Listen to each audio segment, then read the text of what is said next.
जय हिंद। चलिए आज हम देखेंगे क्लास 10th का ऑल फार्मूला, मैथमेटिक्स का ऑल फार्मूला 1 से लेकर 15 तक का, है ना। 1 से लेकर 15 तक टोटल चैप्टर, है ना। 1 से लेकर 15 तक का चैप्टर तक का टोटल फार्मूला जो मैथ बनाने में जरूरत पड़ता है, वो टोटल फार्मूला हम देखेंगे आज एक ही वीडियो में। चलिए हम इसे शुरू करते हैं बिना समय गंवाए। पहला क्या कर रहा है, भाज्य बराबर। भाज्य बराबर क्या होता है, तो भाज्य बराबर होता है भाजक। भाज्य बराबर भाजक। भाज्य बराबर होता है भाजक गुने भागफल। भाजक गुने भागफल प्लस शेष। क्या होता है भाज्य बराबर, तो भाजक गुने भागफल प्लस शेष। तो इसी में होता है ए बराबर क्या होता है, तो ए बराबर होता है बी क्यू प्लस आर। तो ए जो है डिनोट का किसको करता है, भाज्य को, बी किसको तो भाजक को, क्यू किसको तो भागफल को, आर किसको तो शेष को। चलिए अब इसका तीसरा फॉर्मूला देखते हैं क्या है, पहली संख्या गुने दूसरी संख्या। ये लगातार एग्जाम में भी आता है और इसलिए इसको आप गौर से देख लीजिए।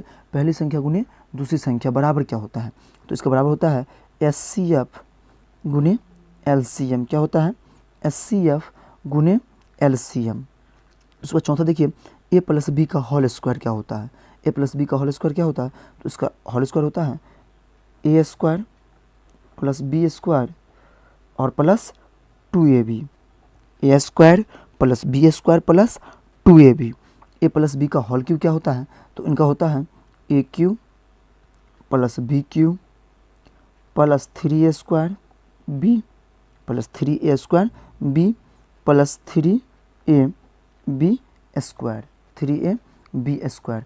उसके बाद देखिए शून्यकों का योगफल क्या होता है। शून्यकों का योगफल क्या होता है, तो शून्यकों का योगफल क्या होता है, अल्फा प्लस बीटा भी होता है, लेकिन अभी जो लगेगा शून्यकों का योगफल क्या होगा, माइनस बी बट्टा ए यानी माइनस बी अपॉन ए। चलिए थोड़ा सा स्लाइड कर देते हैं। सातवां फॉर्मूला देखिए शून्यकों का गुणनफल क्या होता है, तो शून्यकों का गुणनफल क्या होता है अल्फा इंटू बीटा, लेकिन यहाँ पर क्या लिखेंगे हम लोग, अल्फा इंटू बीटा भी लिख सकते हैं, लेकिन क्या लिखेंगे सी बट्टा ए। और द्विघात बहुपद का सूत्र क्या होता है, द्विघात बहुपद बराबर, तो द्विघात बहुपद क्या होता है एक्स स्क्वायर। द्विघात बहुपद बराबर क्या होता है x square minus alpha plus beta into x plus alpha into beta equal to किसके, तो जीरो के बराबर होता है। किसके बराबर होता है, जीरो के बराबर होता है। फिर देखिए अल्फा नंबर देखिए alpha plus beta plus gamma बराबर क्या होता है, तो इनके किसके बराबर होता है, तो इसका जो सूत्र होता है माइनस बी बट्टा A minus B upon A. Alpha into beta plus beta into alpha plus alpha into gamma किसके बराबर होता है, तो इनका सूत्र होता है सी बट्टा ए यानी सी अपॉन ए, सी बट्टा A. Alpha into beta into gamma इसका सूत्र क्या होता है, तो इनका होता है माइनस डी बट्टा ए। त्रिघात बहुपद का सूत्र क्या होता है, तो आपको लगेगा एक्स क्यू माइनस यहाँ एक्स स्क्वायर को कोष्ट कर देते हैं, एक्स क्यू माइनस कोष्ट ओपन करके अल्फा प्लस बीटा और प्लस गामा कोष्ट बंद करके इसका क्या होगा साथ में इंटू एक्स स्क्वायर प्लस, उसके बाद फिर से कोष्ट ओपन करेंगे alpha into beta plus beta into gamma और प्लस गामा इंटू अल्फ़ा। इसके साथ क्या होगा एक्स माइनस, इसको देखिए जगह नहीं है, स्पेस नहीं है, तो इसको या तो ऊपर लिख देते हैं या नीचे लिख देते हैं, तो हम क्या करेंगे नीचे ही लिख देते हैं अल्फ़ा इंटू बीटा इंटू क्या दिख रहे होंगे आपको, दिख रहा होगा, थोड़ा सा इधर कर देते हैं ताकि दिखे आपको, alpha beta alpha plus alpha gamma into x minus alpha into beta और इंटू गामा इक्वल टू किसके बराबर होता है, ये जीरो के बराबर होता है। किसके बराबर होता है, जीरो के बराबर होता है। ठीक है, A1 बट्टा A2 B1 बट्टा B2 बराबर B1 बट्टा B2 और बराबर क्या C1 बट्टा C2। अगर ये कंडीशन अप्लाई होगा तो क्या सब लगेगा, अगर ये कंडीशन अप्लाई होगा तो क्या सब होगा। अगर ये कंडीशन रहता है किसी में तो क्या होगा संगत, क्या होगा संगत कॉमा संपाती, संगत कॉमा संपाती और क्या होगा इसका कॉमा अनेक हल। इसका क्या होगा कितना हल होगा अनेक हल। इसे अस्तित्व भी बोलते हैं। तो संगत यानी संगत होगा संपाती, यानी ग्राफ जो इसका होगा ग्राफ संपाती होगा सर। ग्राफ क्या होगा संपाती होगा, यानी एक ही रेखा पर होगा। इसका ग्राफ क्या होगा, एक ही लाइन पर होगा। और अगर रहे A1/A2 है ना, और फर्स्ट कट जाए यानी फर्स्ट कटा हुआ रहे, क्रॉस क्या रहे B1/B2 और C1/C2, पहला कट रहा है ना, तो क्या होगा, संगत कमा संपाती, संगत कमा प्रतिच्छेदी हो जाएगा सर, सॉरी प्रतिच्छेदी हो जाएगा। जो पहला कट रहा है तो प्रतिच्छेदी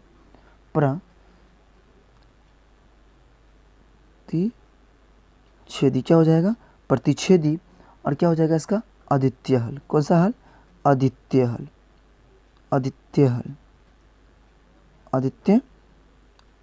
हल। इसे विरोधी भी बोला जाता है, ठीक है। अद्वितीय हल दिख रहा होगा आपको, अद्वितीय हल, संगत, प्रतिच्छेदी, कमा अद्वितीय हल। अगर A1/A2 बराबर B1/B2 और नॉट इक्वल टू C1/C2 रहे, जैसे देखिए ये A1/A2 B1/B2 और C1/C2 था, यहाँ पर क्या है A1/A नॉट इक्वल टू यानी नॉट इक्वल टू B1/B2 और बराबर C1/C2 रहेगा, तो संगत कमा प्रतिच्छेदी ग्राफ से कैसा बनेगा, प्रतिच्छेदी बनेगा, और कैसा हल होगा, अद्वितीय हल होगा। इसी में A1/A2 बराबर B1/B2 और नॉट इक्वल टू C1/C2 रहेगा, तो क्या बनेगा इसका असंगत, क्या बनेगा असंगत कमा समांतर, असंगत समांतर, इसका जो ग्राफ होगा कैसा होगा, समांतर। देखिए संपाती का मतलब होता है एक ही लाइन पर, प्रतिच्छेदी का मतलब एक दूसरे को कट करेगा, और समांतर इसका मतलब बिल्कुल रेल के पटरी की तरह समान रहेगा, बिल्कुल ठीक है। समांतर, उसके बाद कोई हल नहीं, क्या होगा, कोई हल नहीं, इसे अविरोधी भी बोला जाता है, ठीक है। उसके बाद कहता है वर्ज गुणनखंड विधि से x का मान बताइए, वर्ज गुणनखंड विधि से x का मान बताइए। तो क्या होता है सूत्र, x बराबर, तो चलिए लिखते हैं B1 गुने C2, क्या होता है सूत्र, चलिए लिखते हैं B1 गुने C2 है ना, माइनस B2 C1 और बट्टा में इसको क्या हो जाएगा A1 B2 और minus A2 B1, sorry A2 B1, A1 B2 minus A2 B1, और क्या हो जाएगा y का मान क्या हो जाएगा, तो y का मान होगा C1 गुने A2 है ना, A2 माइनस C2 A1, और इसको जो अपॉन होगा यानी बट्टे में क्या होगा A1 B2 minus A2 B1। चलिए इसको एक बार ट्राई करते हैं फिर से। x बराबर क्या होगा B1 C2 minus B2 C1 और अपॉन यानी बट्टे में A1 B2 minus A2 B1, y बराबर क्या होगा C1 A2 minus C2 A1 और अपॉन बट्टे में A1 B2 minus A2 B1, ठीक है। d बराबर क्या होता है, तो d बराबर यानी d बराबर विवेचन ना, विवेचर जो भी बोलते हैं इसको आप, तो d बराबर क्या होता है b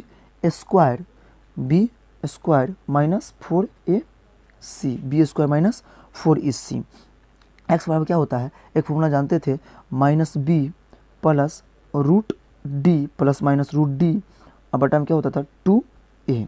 यहाँ पर दो भागों में x का मान 2 बार निकाला जाता था, यानी 2 शून्य जो आप निकालते थे, एक x और x, यानी एक बार क्या लेते थे minus b plus root D बट्टा में 2a, और एक बार लेते थे माइनस b है ना माइनस रूट डी और बट्टा में 2a, यानी d का जो मान निकालते थे b स्क्वायर माइनस 4ac पर निकालते थे आप, ठीक है, निकालिएगा, ठीक है। चलिए 19 नंबर, आयत का क्षेत्रफल क्या होता है, तो आयत का क्षेत्रफल क्या होता है लंबाई गुने चौड़ाई, यानी लंबाई गुने क्या होगा चौड़ाई, लंबाई गुने चौड़ाई होता है, लंबाई गुने चौड़ाई। अब देखिए त्रिभुज का क्षेत्रफल क्या होता है, तो त्रिभुज का क्षेत्रफल क्या होता है जानते हैं 1/2, अब 9th में पढ़े होंगे, 1/2 गुने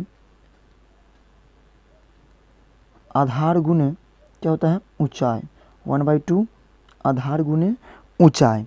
चलिए अब दूरी का सूत्र क्या होता है, तो दूरी बराबर क्या होता है, आपको दूरी का सूत्र में जरूरत पड़ेगा, तो दूरी बराबर क्या होता है चाल गुने समय, क्या होता है चाल गुने समय, क्या होता है चाल गुने समय। अगर आपको फिर क्या पड़ेगा, देखिए थोड़ा सा a माइनस बी का होल स्क्वायर का पड़ेगा, a माइनस बी का होल स्क्वायर पड़ेगा। एक चीज़ और देख लीजिए इसमें, दूरी बराबर चाल गुने समय, तो समय बराबर पूछ देगा तो क्या होगा दूरी बट्टा चाल, समय बराबर क्या हो जाएगा दूरी बट्टा चाल, याद रखिएगा।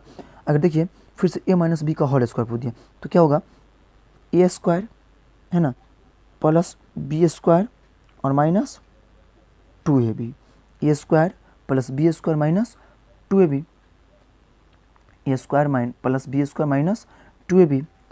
चलिए फिर से देखते हैं अब अंतर, यानी डी का मान क्या होता है। डी का मान क्या होता है, तो डी बराबर निकालने का सूत्र क्या होता है, पिछला पद माइनस अगला पद, है ना। यानी इसको जो निकालिएगा तो क्या निकलता है, डी बराबर क्या होता है, a2 minus a1, a2 minus a1, क्योंकि a2 माइनस a1, क्योंकि हम लोग जो है a1 को किससे डिनोट करते हैं, a को पद से डिनोट करते हैं, तो क्या हो गया प्रथम पद से, तो a2 minus a1, a2 minus a1 यानी अगला पद माइनस पिछला पद, क्योंकि a1 जो होता है प्रथम पद होता है ना। तो चलिए अब उससे उसके अनुसार से देखते हैं an का मान क्या होता है। an का मान क्या होता है, an का मान होता है a plus n minus 1 equal to D, a plus n minus 1 equal to D, ठीक है। उसके बाद एस एन बराबर क्या होता है, तो एस एन बराबर होता है n बट्टा टू, उसके बाद n upon 2a plus n minus 1 equal to D, है ना, डी, ठीक है। n बट्टा 2a plus n minus 1 equal to D, ठीक है। इसको एस एन को शॉर्ट में कैसे भी ये भी लिखा जाता है कि n बट्टा 2 प्लस, है ना, सॉरी n बटा 2 इसको a प्लस l, ठीक है। जैसे देख लीजिए n बटा 2 है, इसमें से a निकाल लिए तो a रहा। अब इतना के जगह पर देखिए, इतना जगह पर हम n बैठा सकते हैं, n को l को और क्या होता है tn, ये सब एक ही होते हैं, ठीक है। an l और प्लस tn ये सब जो दिए रहते हैं एक ही होते हैं। तो समांतर माध्य बराबर क्या होता है, समांतर माध्य का तोड़ने का सूत्र क्या होता है, a प्लस सी बट्टा में 2, क्या होता है, a प्लस सी बट्टा में 2 होता है। समांतर माध्य बराबर क्या होता है, a प्लस सी बट्टा में 2। समांतर माध्य क्या होता है, a प्लस सी बट्टा में 2। अब देखिए साधन में क्या दिया, कर्ण का स्क्वायर, तो कर्ण का स्क्वायर बराबर क्या होता है, थोड़ा सा इधर कर देते हैं। कर्ण का स्क्वायर क्या होता है, लंब का स्क्वायर और प्लस में आधार का स्क्वायर, लंब का स्क्वायर प्लस में आधार का स्क्वायर, अर्थात एच स्क्वायर बराबर P square plus B square, plus क्या हो जाएगा बी स्क्वायर। अब देखिए 28 नंबर दूरी सूत्र क्या होता है, तो दूरी सूत्र होता है रूट अंडर, रूट एक ले लीजिएगा, रूट के अंदर क्या होता है, छोटी को स्टॉपन करके x माइनस एक्स छोटी को स्टॉपन करके x2 माइनस एक्स, है ना, x1 का होल स्क्वायर प्लस y2 और माइनस 1 का whole square, minus y2 minus y1 का होल स्क्वायर, ठीक है। Root under x2 minus x1 का whole square plus y2 minus y1 का होल स्क्वायर। चलिए अतः विभाजन सूत्र से देखते हैं, यानी अतः मतलब अंदर के विभाजन सूत्र से क्या होता है, अंदर विभाजन सूत्र का सूत्र क्या होता है, देखिए mx2 प्लस nx1 और बट्टा में क्या हो जाएगा m प्लस यानी upon m plus n, y बराबर क्या हो जाएगा, तो y बराबर होता है m y2 plus n y1 और अपॉन क्या हो जाएगा m प्लस n। चलिए उसके बाद मध्य विभाजन सूत्र देख लीजिए। उसके बाद देखिए मध्य विभाजन सूत्र क्या हो जाएगा, तो मध्य का होता है, मध्य का जो होता है क्या होता है, x बराबर क्या होता है x1 प्लस में x2 और बट्टा में 2, x बराबर x1 प्लस x2 बटा में 2। ये कभी कभी फार्मूला के रूप में भी पूछ देता है, इसलिए इसे समझते रहिए, गौर से देखते रहिएगा इस वीडियो को और बारीकी से देखिए, और नोट भी आप बना सकते हैं इस वीडियो के माध्यम से। y बराबर क्या होता है y1 प्लस y2 और बटा में 2, y1 प्लस y2 और बटा में 2। उसके बाद बाह्य विभाजन सूत्र से क्या होता है, तो इसमें देखिए m x2 माइनस बाह्य विभाजन मतलब बाहरी विभाजन, तो क्या हो जाएगा m, देखिए बाह्य विभाजन सूत्र क्या होता है mx2 माइनस nx1 अपॉन यानी बट्टे में क्या हो जाएगा m माइनस n, और y बराबर क्या होता है m y2 minus n y1 upon यानी बटा में क्या हो जाएगा m माइनस n। त्रिभुज के केंद्र का सूत्र क्या होता है, त्रिभुज के केंद्र का सूत्र क्या होता है, तो त्रिभुज के केंद्र का सूत्र क्या होता है, जो 20 से विभाजित होता है, x बराबर क्या होता है, तो देखिए ये वाला पूछ दिया था और बीच बीच एग्जाम में पूछ देता है, तो क्या होता है x1 प्लस x2 और प्लस x3 अपॉन बटा में कितना हो जाएगा 3, कितना हो जाएगा 3। y बराबर क्या होता है y1 plus y2 plus y3 y1 plus y2 plus y3 अब बटा में कितना हो जाएगा 3। चलिए त्रिभुज का क्षेत्रफल का सूत्र क्या होता है, त्रिभुज का क्षेत्रफल बराबर क्या होता है, तो त्रिभुज का क्षेत्रफल बराबर होता है, लिखिएगा 1 बट्टा में 2, 1/2 यानी 1/2, उसके बाद बड़ी कोष्ट ओपन करके x1, उसके बाद छोटी कोष्ट ओपन करके y2 माइनस y3, है ना, y2 माइनस y3, फिर से x चलिए हम एक चीज़ दिखाते हैं आपको, डायरेक्ट आप ऐसा लिख सकते हैं, x लिख दीजिएगा छोटी कोष्ट ओपन करके y माइनस y लिख दीजिए, फिर से प्लस दीजिए, x लिख दीजिए, y माइनस y दीजिए, इतना तो कर ही सकते हैं, ठीक।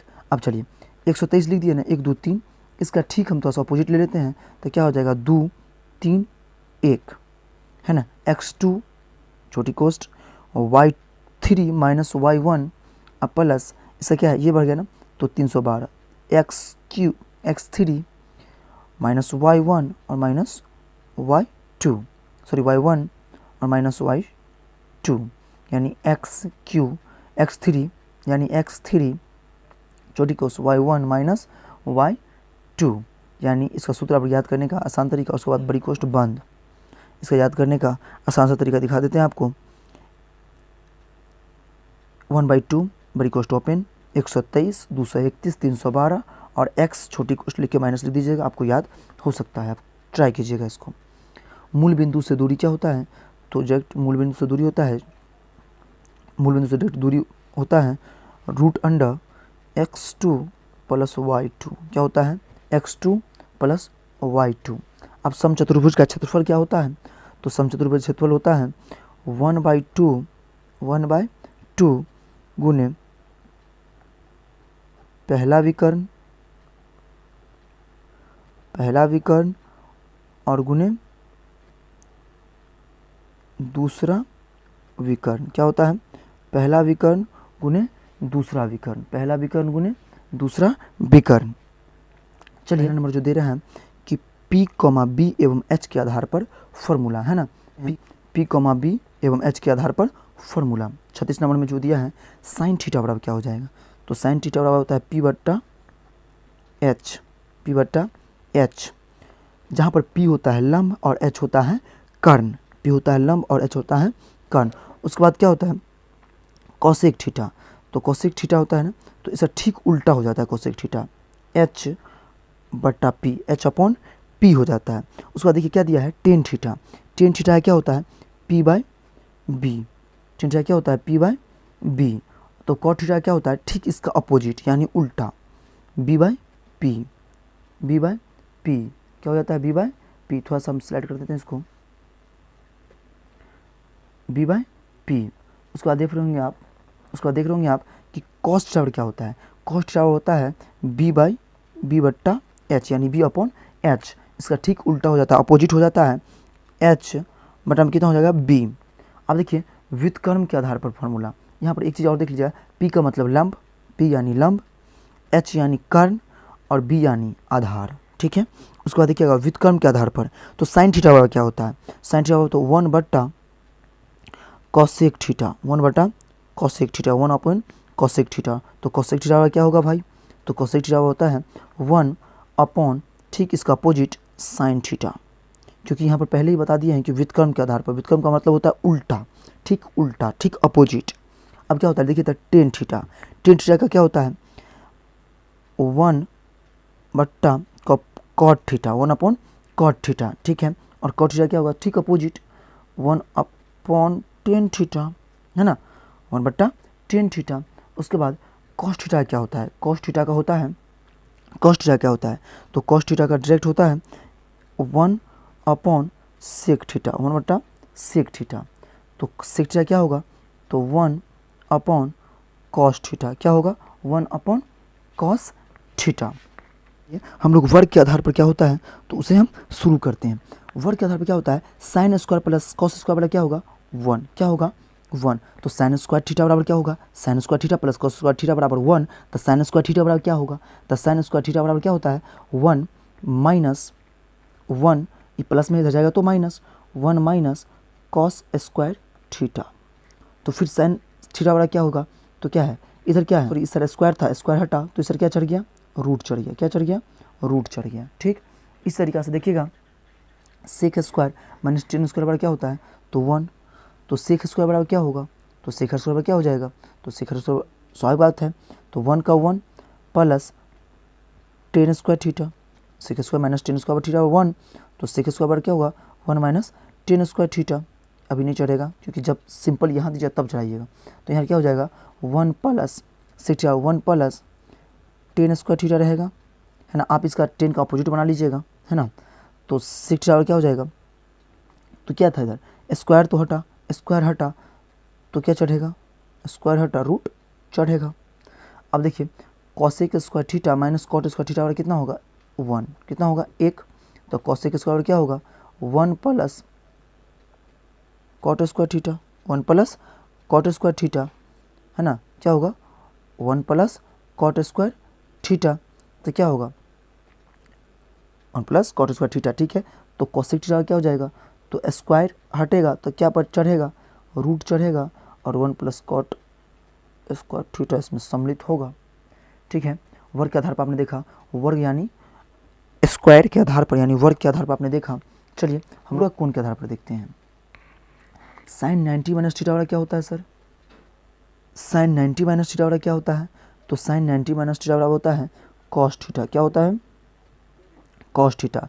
तो कॉस 90 माइनस थीटा बराबर क्या होता है, तो कॉस 90 माइनस थीटा बराबर होता है साइन थीटा। क्या होता है कॉस 90 माइनस थीटा बराबर साइन थीटा, क्या होता है साइन थीटा। तो टेन 90 माइनस थीटा बराबर क्या होता है, तो टेन 90 माइनस थीटा बराबर क्या हो जाता है कॉट थीटा, क्या ठीक अपोजिट होता है तो cot theta. Cot 90 minus theta बराबर क्या होता है, तो ठीक इसका क्या हो जाएगा टेन थीटा, टेन थीटा। उसका देखिए कॉसेक 90 माइनस थीटा क्या होता है, तो कॉसेक 90 माइनस थीटा होता है सेक थीटा, क्या थीटा सेक थीटा। तो सेक 90 माइनस थीटा क्या होता है, तो इसका मतलब क्या होगा सेक 90 माइनस थीटा क्या हो जाएगा कॉसेक थीटा, कौन थीटा कॉसेक थीटा, कौन थीटा तो कॉसेक थीटा। चलिए हम लोग देखते हैं अभी सारणी के आधार पर, किस आधार पर सारणी के आधार पर, यानी जो सारणी के आधार पर होता है ना मान, वो देखते हैं। ठीक है, सारणी के आधार पर हम लोग मान देखेंगे क्या होता है। तो अनुपात, इसमें अनुपात 0 डिग्री का मान, 30 डिग्री का मान, 37 डिग्री का, 45 डिग्री का और 60 डिग्री का और 90 डिग्री का। ठीक है, इसका मान हम लोग अभी देखेंगे। ठीक है, तो चलिए इसे हम शुरू करते हैं। देखिए अनुपात में साइन 0 डिग्री का कितना होता है, तो 0 होता है। देखिए सर एक बात आपको कंपल्सरी कह दें कि इसका जो वीडियो है ना, इसका जो सारणी का आधार का जो वीडियो है, सारणी अनुपात वाला जो वीडियो है, इसका सारणी अनुपात वाला वीडियो है, इसका वीडियो हम विशेष एक वीडियो और बनाएंगे जिसमें शॉर्ट ट्रिक रहेगा, जिसमें डायरेक्ट निकालने का मान मतलब आपको याद नहीं करना पड़े और डायरेक्ट आपको वो निकल जाए, ये देंगे। ये विशेषकर आपको हम इसलिए दे दिए हैं ताकि फॉर्मूला में, इसलिए हम इसको विशेषकर लिख देते हैं। ठीक है, तो साइन 0 डिग्री का मान कितना होता है 0 और साइन 30 डिग्री का मान कितना होता है 1/2, 1/2। साइन 45 डिग्री का मान कितना होता है 1/में होता है √2, 1/में √2 कितना होता है 1/में √2। और साइन 60 डिग्री का मान कितना होता है √3/2, √3/2। और साइन 90 डिग्री का मान कितना होता है तो 1, साइन 90 डिग्री का मान कितना होता है 1। अब ठीक इसका अपोजिट करके उल्टा कर दीजिए आप, यानी कॉस जो 90 डिग्री का मान, साइन 90 डिग्री का मान होता है ना वो कॉस। देखिए अब यहाँ पर देखिए जो साइन 60 डिग्री का मान है वो कॉस 30 डिग्री का मान होगा, तो कितना हो जाएगा √3/2। ये नो चेंज, इसमें कोई चेंज नहीं।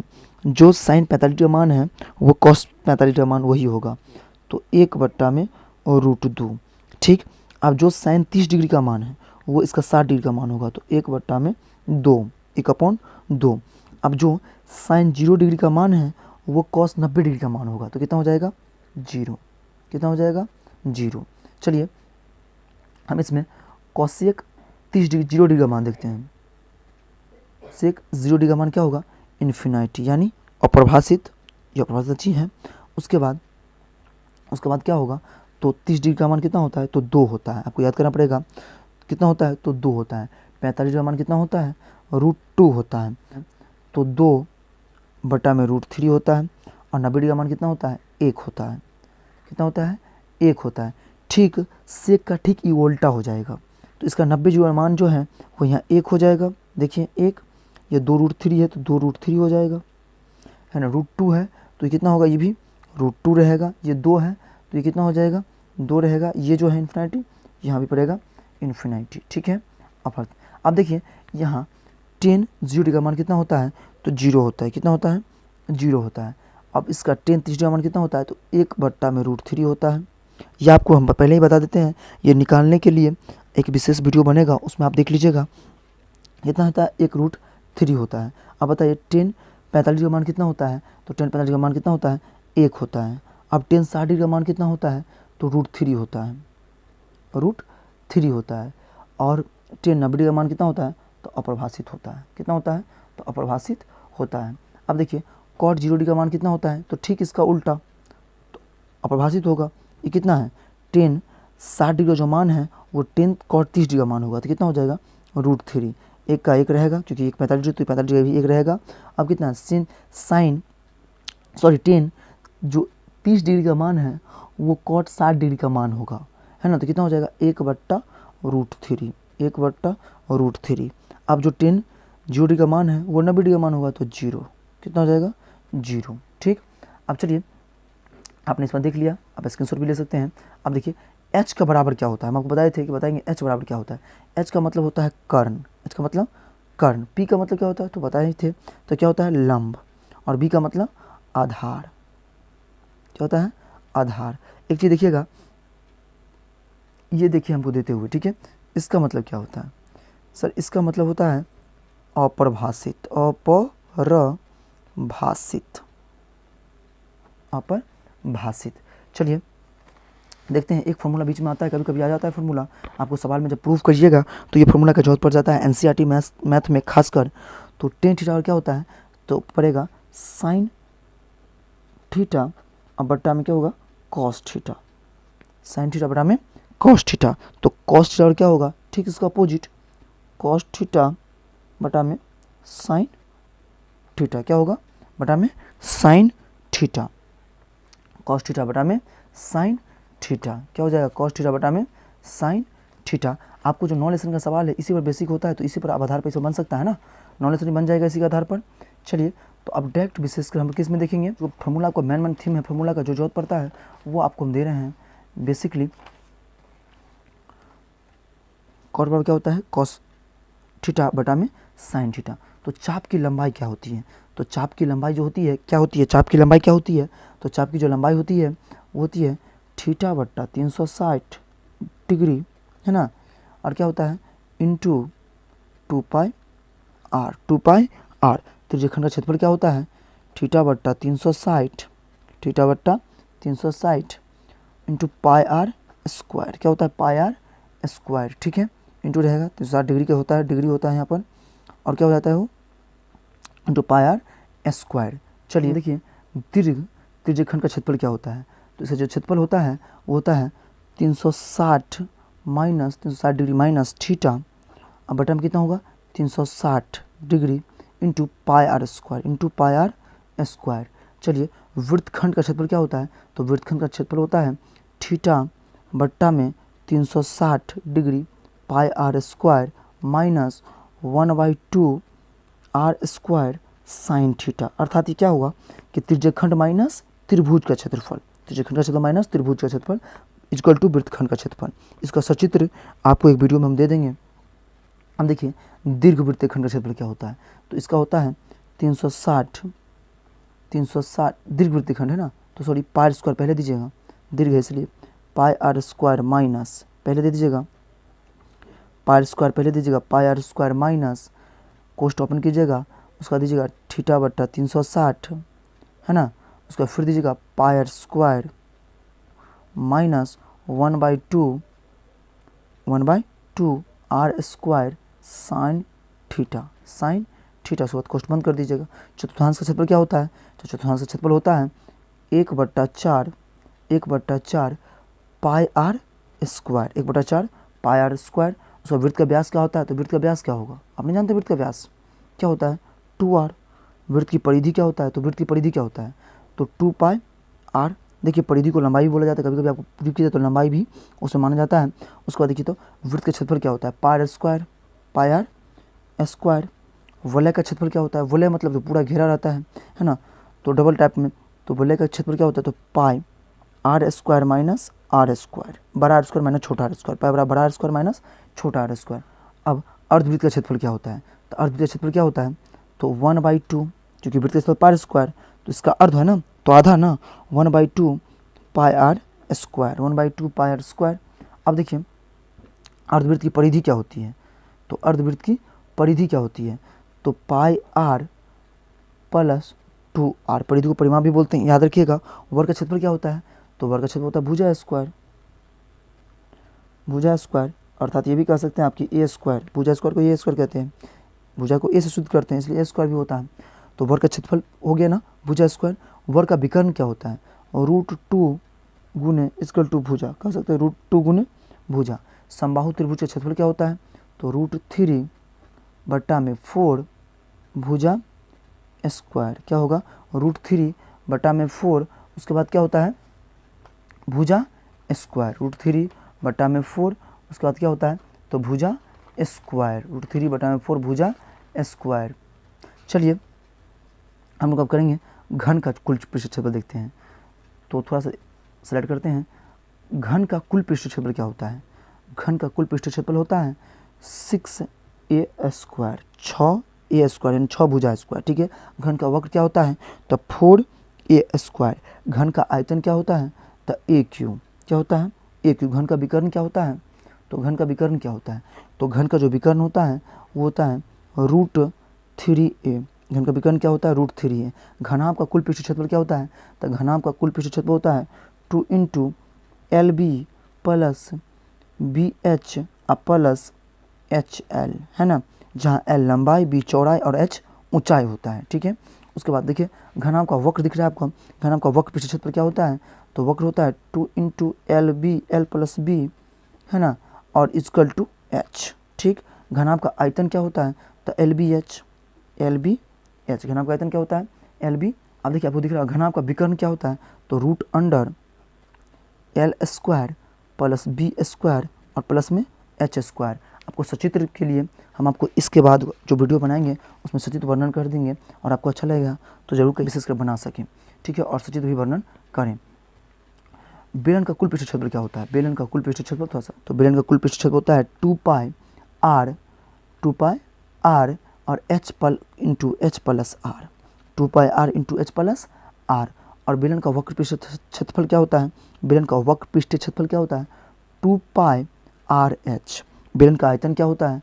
तो बेलन का जो आयतन होता है pi square H, pi square H। अब वलय का आयतन क्या होता है? वलय का आयतन तो पाई, है ना, वलय का आयतन एक बार और देख चुके थे हम। तो वलय का क्षेत्रफल देखिए, तो वलय का आयतन क्या होता है? पाई आर स्क्वायर माइनस बड़ा आर स्क्वायर माइनस छोटा आर स्क्वायर। शंकु का कुल पृष्ठ क्षेत्रफल क्या होता है? तो शंकु का कुल पृष्ठ क्षेत्रफल होता है pi R L plus R, pi R L plus R होता है। क्या होता है? Pi R L plus R. शंकु का वक्र पृष्ठ क्षेत्रफल क्या होता है? तो शंकु का वक्र पृष्ठ क्षेत्रफल होता है पाई आर एल, पाई आर एल, पाई आर एल। शंकु का आयतन क्या होता है? तो शंकु का आयतन जो होता है 1/3 pi R square H, pi square H. क्या होता है? Pi R square H. 73 number दिख रहा होगा आपको। शंकु का तिर्यक ऊंचाई क्या होता है? यानी शंकु का तिर्यक एल बराबर क्या होता है? शंकु का एल, है ना, एल यानी तिर्यक ऊंचाई, तिरछी ऊंचाई, एल को तिरछी ऊंचाई भी कहते हैं। तो देखिए क्या होता है? √H square plus R square. अब चलिए गोला का आयतन क्या होता है? 4/3 pi R cube, 4/3 pi R cube. गोला का कुल पृष्ठ क्षेत्रफल क्या होता है? गोला का कुल पृष्ठ क्षेत्रफल तो क्या होता है? 4 pi R square, 4 pi R square. गोला का वक्र पृष्ठ क्षेत्रफल क्या होता है? 2 pi R square, 2 pi R square. हम फिर से बोल रहे हैं कि चित्र के लिए एक विशेष रहेगा, चित्र में हम समझा देंगे एक बार वृत्तीय आधार का क्षेत्रफल क्या होता है। तो वृत्तीय आधार का क्षेत्रफल क्या होता है, ये वीडियो लंबा हो जाता है इसलिए। तो वृत्तीय आधार का क्षेत्रफल क्या होता है, आपको वृत्तीय आधार का क्षेत्रफल क्या होता है, पाई स्क्वायर, वही वृत्त का क्षेत्रफल, वृत्तीय आधार का क्षेत्रफल, ठीक है। तो कभी कभी आपको पूछ देता रहता है कि यहाँ पर दिया रहता है मान, आपको प्रूव करना पड़ता है, इसलिए हम लिख दिए हैं। अब देखिए अर्धगोला का कुल पृष्ठ क्षेत्रफल क्या होता है, तो अर्धगोला क्या होता है 3 पाई आर स्क्वायर, और अर्धगोला का वक्र तो 2 pi square, 2 pi R square. R मतलब त्रिज्या जानते ही हैं, पाई मतलब पाई का मान 22/7 या 3.14 होता है।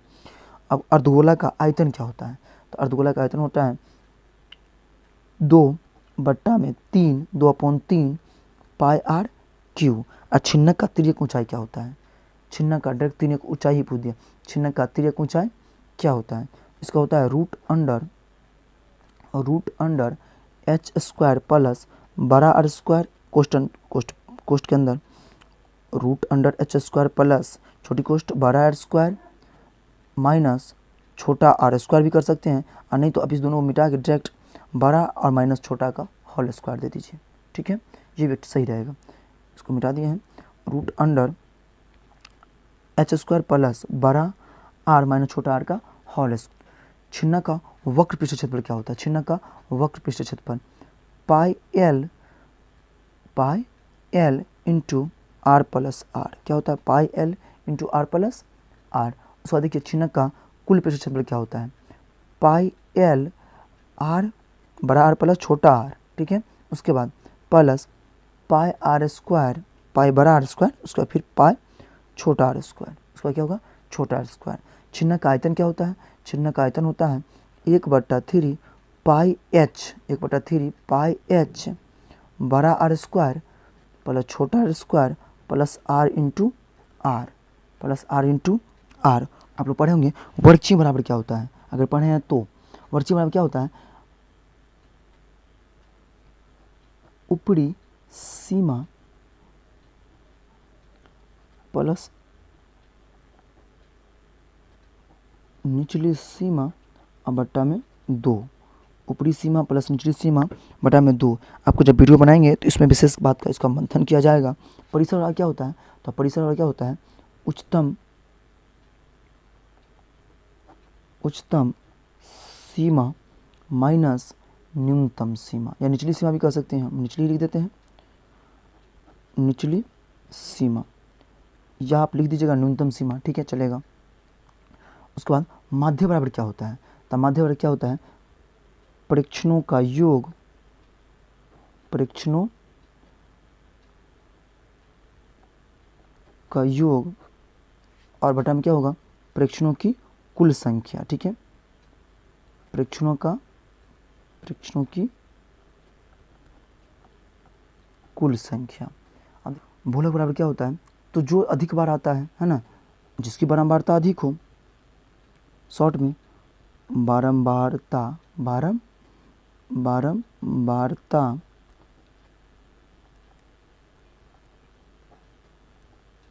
अधिक हो, माध्य विधि निकालने संबंधित है ना, माध्य विधि से निकालने से संबंधित, ठीक है। प्रत्यक्ष विधि वाला माध्य बराबर क्या होता है, ठीक है। देखिए प्रत्यक्ष विधि क्या होता है, सिग्मा एफ आई और एक्स आई, अब बटा में क्या होगा सिग्मा एफ आई। कल्पित विधि से माध्य बराबर बताते हैं एफ आई बराबर क्या होता है, तो देखिए इस चीज़ को हम लिख ही देते हैं अभी, जहाँ इसको क्या पढ़ते हैं, इसको क्या पढ़ते हैं, इसको बोलते हैं सिग्मा, क्या बोलते हैं सिग्मा, इसको क्या बोलते हैं सिग्मा। उसके बाद देखिए एफ आई का मतलब क्या हुआ कुल बारंबारता, है ना, कुल बारंबारता, ठीक। और यहाँ देखिए एक्स आई का मतलब क्या हुआ, एक्स आई का मतलब क्या हुआ, एक्स आई का मतलब वर्गची, क्या वर्गची, है ना, वर्गची, एक्स आई का मतलब वर्गची। अब देखिए कल्पित विधि से माध्य बराबर, कल्पित विधि से माध्य क्या होता है A plus sigma F I, उसके बाद लिखिएगा डी आई बट्टा में सिग्मा बटा में यानी अपॉन सिग्मा एफ आई। यानी ए क्या होता है, ए कहाँ से बाहर आता है, तो ए का मतलब होता है वर्ग ची में जो आता है, वर्ग ची है ना, वर्ग ची का जो मध्य होता है, मध्य मान, वर्ग ची का मध्य मान। अब मध्य मान नहीं रहेगा तो ए निकालने का, अगर सब इक्वल रहेगा तो आप क्या कीजिएगा, जो मध्य मान रहेगा इक्वल करके दो बीच में और छोटा वाला ले लीजिएगा, ठीक है।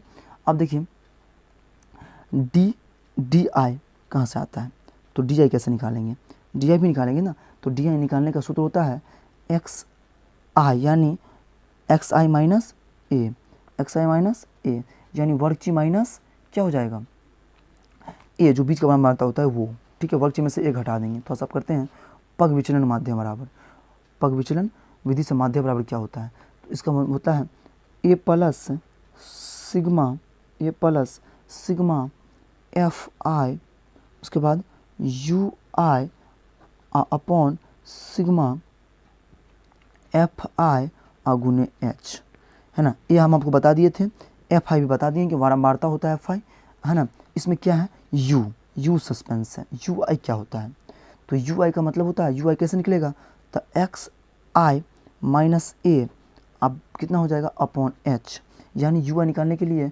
वर्ग जो है ना उसमें से ए घटा दीजिएगा, एच से भाग दे दीजिएगा तो निकल जाएगा, ठीक है यू। और यू का एक और होता है, या यू बराबर डी एच कर दिया, यू बराबर डी एच, एच मतलब, अब एक चीज़ देखिएगा, एच मतलब क्या होता है, एच मतलब होता है वर्ग माप, एच का मतलब क्या होता है वर्ग माप, एच का मतलब क्या होता है वर्ग माप, यहाँ एच आया ना, एच आया ना, एच मतलब क्या होता है वर्ग माप। चलिए देखिए 90 माध्यक के लिए क्या होता है, अवर्गीकृत आंकड़ों के लिए माध्यक क्या होगा, जब बिल्कुल नहीं घटे तब, तो इसका होगा n प्लस 1 और बटा में 2, है ना। जब n क्या होगा, n विषम होगा तब, ये कंडीशन कब अप्लाई होगा, जब n विषम होगा तब, n प्लस 1 बटा में 2, यानी n प्लस 1 अपॉन 2। चलिए अब एक माध्यक होता है अवर्गीकृत माध्यक के लिए, जब ये तो विषम था और जब सम होगा तब क्या होगा भाई, तो ये हो जाएगा n बटा में 2 प्लस n बटा में 2 प्लस 1, है ना, प्लस 1 वे मान कह सकते हैं आप, वे मान, इसका जो वे मान होगा ना इसको भी कह सकते हैं n वे मान, ठीक है। और ये क्या होगा, किसके बराबर होगा, और भागा दे दीजिएगा 2, है ना। n जब ये कब करेगा, जब n सम होगा तब, n जब सम होगा तब इसका मान रहेगा, ठीक है। अब देखिए तो ऊपर करते हैं वर्गीकृत आंकड़ों के लिए माध्यक बराबर क्या होता है, वर्गीकृत के लिए, तो इसके लिए होता है एल प्लस, है ना, छोटी कोष्ट ओपन कर दीजिएगा, n बटा में 2, n बटा में 2 माइनस सी एफ अब बटा में क्या होगा F1 अपॉन F1, अब गुने क्या होता है H, गुने क्या होता है H। अब L मतलब क्या होता है, L का मतलब हो गया माध्यक वर्ग की निम्न सीमा, माध्यक वर्ग की क्या हो जाएगा निम्न सीमा, कौन सीमा, निम्न सीमा, माध्यक वर्ग की निम्न सीमा हो जाएगा, ठीक है, माध्यक वर्ग की निम्न सीमा।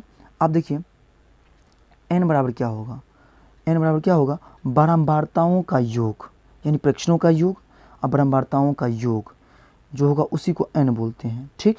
अब देखिए सी एफ बराबर क्या होगा, तो सी एफ बराबर हो जाएगा आपको माध्यक वर्ग की ठीक पहले की संचयी बारंबारता, यानी हम इसको लिख ही देते हैं माध्यक वर्ग की ठीक पहले की संचयी बारंबारता, ठीक है। एफ तो जानते हैं आप, है ना, एफ माध्यक वर्ग की बारंबारता हो जाएगा, आप तो जानते हैं ना, माध्यक वर्ग की बारंबारता, F1 जो होगा क्या होगा माध्यक वर्ग की बारंबारता, माध्यक वर्ग की बारंबारता F1, ठीक। और H क्या रहेगा, H तो जानते हैं वर्ग माप, तो H नहीं लिख रहे हैं हम क्योंकि H में लिखा दिए थे, तो H हो जाता है वर्ग माप। चलिए तो ऊपर करते हैं बहुलक के लिए, देखते हैं अवर्गीकृत बहुलक के लिए क्या होगा, बहुलक के लिए जिसकी बारंबारता अधिक हो, हम पहले बता चुके हैं आपको, जिसकी बारंबारता क्या हो अधिक हो, जिसकी बारंबारता अधिक हो। अब वर्गीकृत के लिए क्या हो जाएगा, तो वर्गीकृत के लिए क्या होता है L प्लस, है ना, छोटी कोष्ट ओपन कर लीजिएगा, F यानी बड़ी कोष्ट जो भी कीजिए, F1 minus F0, F1 minus F0, 2F1 minus F0 minus F2 और गुने क्या होगा H, गुने क्या हो जाएगा H, गुने H।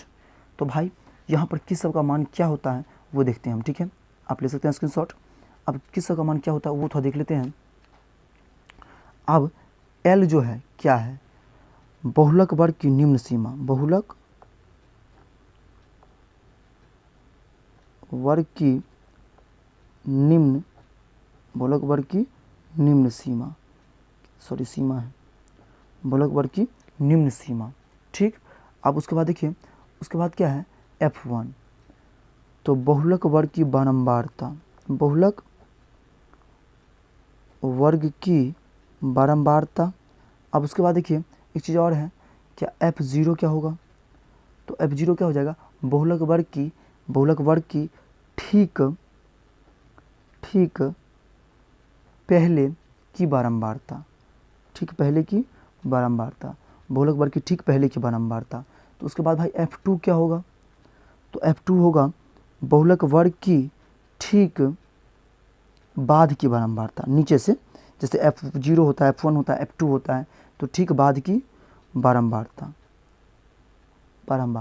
H क्या होता है, H क्या होता है हम आपको बता देते हैं, वर्ग माप होता है, वर्ग माप यानी वर्ग अंतराल भी आप कह सकते हैं इसको, वर्ग अंतराल जो होता है ना वही होता है, ठीक, वर्ग अंतराल या वर्ग माप कह सकते हैं इसको। देखिए थोड़ा सा इधर कर दिए हैं, अच्छा वर्ग माप या वर्ग। चलिए कुछ महत्वपूर्ण सूत्र देख लेते हैं। 3 गुने माध्यक है ना, 3 गुने माध्यक का सूत्र क्या होता है, तो इसका सूत्र होता है बहुलक, इसका सूत्र क्या होता है, तो बहुलक प्लस 2 गुने माध्य, बहुलक प्लस 2 गुने माध्य, माध्य माइनस बहुलक इक्वल टू, तो 3 छोटी कोष्ठ देके माध्य माइनस बहुलक, माध्य माइनस बहुलक। आपको चैनल अच्छा लगा तो सब्सक्राइब जरूर कीजिएगा। माध्य माइनस बहुलक, मिलानची है ना, मिलानची क्या होता है, देखिए तो मिलानची को किसे डिनोट करते हैं, जैसे देखिए हम 5 का मिलानची हम आपको दे देते हैं, तो 1 2 1 2 3 4 और 5, इसको बोलते हैं मिलानची, ठीक है। ये पूछ देता है कभी कभी एग्जाम में, तो मिलानची इसी को होता है, जो मिलाते हैं उसी को मिलानची हम बोलते हैं। अब देखिए ताश में कुल कितना पत्ते होते हैं, तो 52। प्रयिकता के बराबर क्या होता है, तब प्रयिकता बराबर क्या होता है PE है ना, आप PE नहीं बराबर कितना 1, कितना 1 है ना, आप PE नहीं बराबर क्या होता है भाई 1, प्रयिकता बराबर यही होता है, ठीक है। इसका योग कितना होता है, तो इसको हम ये भी लिख सकते हैं, प्रयिकता बराबर ये भी लिखा जाता है कि अभिप्रयोगों का संख्या, अभिप्रयोगों की संख्या बट्टा में क्या होता है कुल संख्या, बट्टा में क्या होता है कुल संख्या, बट्टा में कुल संख्या। पासा में कितने अंक होते हैं, तो 6 अंक होते हैं। सिक्का के कितना पहलू, 2 हेड और टेल होते हैं। और समूह घटना की प्रयिकता कितना होती है, तो 0 होता है। कितनी होती है देख लीजिए, 0 होता है। अब देखिए प्रयिकता बराबर क्या होता है PE प्लस PE नहीं, इसको यहाँ पे हम लिख दिए हैं, तो प्रयिकता बराबर ये भी सूत्र होता है, और इसको बोला जाता है अभिप्रयोगों की संख्या बट्टा में कुल संख्या, अभिप्रयोग की संख्या बट्टा में कुल संख्या।